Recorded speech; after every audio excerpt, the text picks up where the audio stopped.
I still remember the night I wrote that letter. My hands were shaking, not from anger, but from exhaustion. Loving her had become painful, and discovering her betrayal felt like the final crack in something already broken. I didn't confront her, didn't shout or beg. I simply packed my things, sat at the small desk in our apartment, and poured everything I couldn't say out onto paper.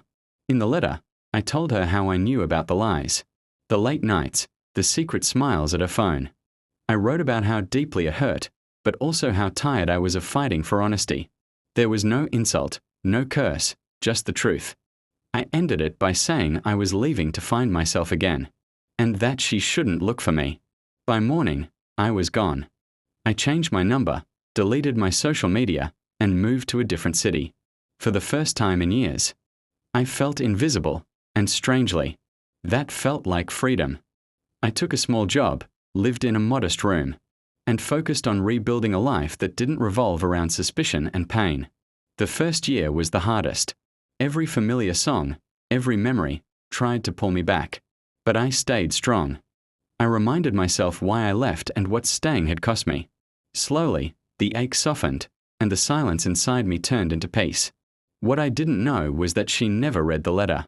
When she came home that day and saw me gone, she panicked. She skimmed the envelope, assumed it was an angry goodbye, and shoved it into a drawer. She told herself she didn't need to read it, that I was the one who ran away. Years passed. Her life moved on, but not smoothly. The man she cheated with didn't stay. Other relationships followed, each one ending in disappointment.